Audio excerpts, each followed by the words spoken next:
આજે બીએનએસ જે 179 કલમ છે તેના હેઠળ આજે નોટિસ છે તે નોટિસ ફટકારી છે, કારણ કે નિલેશ એરવાડીએ અગાઉ જે રીતે સોશિયલ મીડિયામાં વિડીયો વાયરલ કર્યા હતા અને ખેડૂત આંદોલનકારી નિલેશ એરવાડિયાને પોલીસની નોટિસ આપવામાં આવી છે। 16 જુલાઈએ મોરબી તાલુકા પોલીસ સ્ટેશને હાજર થવાની સૂચના। જેતપરની અંદર જે હિટાચી સળગાવવામાં આવી હતી, હિટાચી સળગાવવા મામલે બીએનએસએસ કલમ 179 હેઠળ મોરબી પોલીસે નિલેશ એરવાડિયાને એક નોટિસ મોકલી છે અને 16/6/2026 ગુરુવારના રોજ તેમને પોલીસ સ્ટેશને આવીને હજુ સુધી તમે અમારી ચેનલને સબસ્ક્રાઇબ નથી કરી તો અત્યારે જ ન્યૂઝરૂમ ગુજરાતને સબસ્ક્રાઇબ કરો, ફેસબુક અને ઇન્સ્ટાગ્રામ પર ફોલો કરો।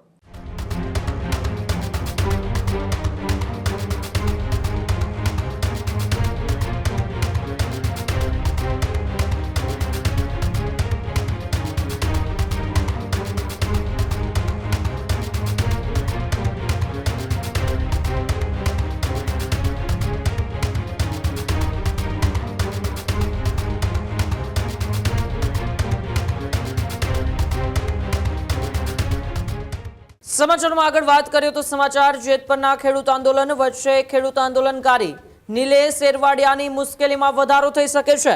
જે આ ખેડૂત આંદોલનકારી નિલેશ એરવાડિયાની મુશ્કેલીમાં વધારો। જેતપર હિટાચી સળગાવવાના કેસમાં વધુ એક નોટિસ આપવામાં આવી છે। ખેડૂત આંદોલનકારી નિલેશ એરવાડિયાને પોલીસની નોટિસ આપવામાં આવી છે। બીએનએસએસ કલમ 179 હેઠળ મોરબી પોલીસે કાર્યવાહી કરી છે। વાયરલ વિડીયો મામલે પૂછપરછ માટે હાજર રહેવા માટે પણ એ ફરમાન જાહેર કરવામાં આવ્યું છે। 16 જુલાઈએ મોરબી તાલુકા પોલીસ સ્ટેશને હાજર થવાની સૂચના એ નિલેશ એરવાડિયાને આપી દેવામાં આવી છે। મોરબી પોલીસે તપાસમાં સહકાર આપવા માટે આ નોટિસ ફટકારી છે।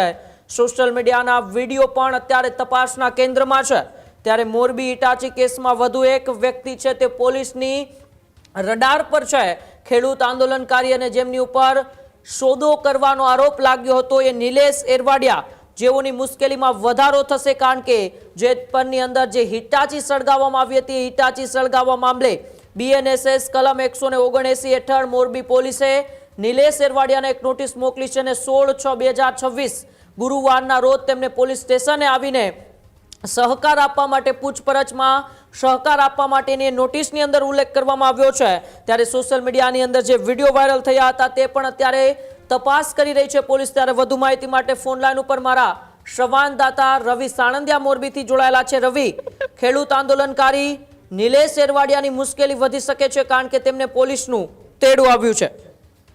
બિલકુલથી જે પ્રકારે વાત કરીએ તો જે જેતપર ગામે હિટાચી મશીન સળગાવવાના કેસમાં કહી શકાય કે જે નિલેશ એરવાડિયા છે તેમને નોટિસ આપવામાં આવી છે, કારણ કે ખેડૂત આંદોલન સાથે જોડાયેલા જે નિલેશ એરવાડિયા છે તેમને મોરબી તાલુકા પોલીસ છે તેમને નોટિસ ભેજી છે। મોરબી તાલુકા પોલીસે આજે બીએનએસ જે 179 કલમ છે તેના હેઠળ આજે નોટિસ છે તે નોટિસ ફટકારી છે, કારણ કે નિલેશ એરવાડીએ અગાઉ જે રીતે સોશિયલ મીડિયામાં વિડીયો વાયરલ કર્યા હતા અને જે વિડીયોના આધારે પોલીસે પૂછપરછ અને હાજર રહેવા તાકીદ છે તે કરવામાં આવી છે। 16 જુલાઈના સવારે 11 વાગે મોરબી તાલુકા પોલીસ સ્ટેશન છે ત્યાં હાજર થવા માટે આજે સૂચના છે તે સૂચના આપવામાં આવી છે નોટિસ દ્વારા।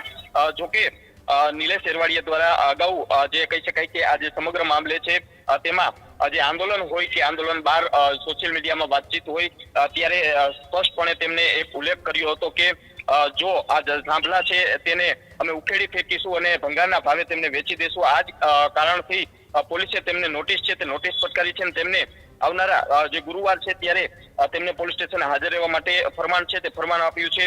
જોકે આ સમગ્ર મામલે જે હિટાચી મશીનના જે થાંભલાના કામ માટે નહીં પણ સંબંધિત જે તળાવનું કામ ચાલુ હતું તે તળાવના કામ માટે આ જે હિટાચી મશીન છે તે રાખવામાં આવ્યું હતું ને ત્યાં આ લોકોએ જે હિટાચી મશીન છે તે સળગાવવાનું ફરિયાદી છે તે ફરિયાદી થોડા સમય પહેલા જ આ ફરિયાદ છે તે નોંધાવી હતી ને હાલ સમગ્ર મામલે તાલુકા પોલીસે છે તે તપાસનો ધમધમાટ છે તે શરૂ કર્યો છે। જી બિલકુલ, આભાર રવિ અમારી સાથે જોડાવા બદલ અને માહિતી બદલ। ખેડૂત ભાઈઓ છે ખેતરમાં ડ્રોન ઉડાવતા હોય છે ત્યારે આપણે એક પ્રશ્ન સતાવતો હોય છે કે જે આપણે અત્યાર સુધી જીપીએસ ટેકનોલોજી વાળા ડ્રોન વાપર્યા છે, જેથી કરીને મોબાઈલ ટાવર છે અથવા તો હાઈ ટેન્શન લાઇન પસાર થતી હોય, કોઈ વૃક્ષો હોય, ત્યારે જે જીપીએસ ટેકનોલોજી વાળા ડ્રોન છે એમાં ટકરાય અને ટ્રેસ થાય છે। પણ એગ્રીવન લાવ્યું છે જીએનએસએસ ટેકનોલોજી ડ્રોન, જેથી કરીને એ ડ્રોન છે એ કોઈ જગ્યાએ ટકરાય નહીં, પોતાની રીતે જ ડિસિઝન લે છે ને મૂવ થઈ જાય છે, જેથી કરીને જીએનએસએસ ટેકનોલોજી ડ્રોન છે એ વાપરવાનો આગ્રહ રાખો। ત્યારે જ ન્યૂઝરૂમ ગુજરાતની યુટ્યુબ ચેનલને સબસ્ક્રાઇબ કરો અને ઇન્સ્ટાગ્રામ અને ફેસબુક પર ફોલો કરો। અપડેટ રહો, સત્યની સાથે રહો।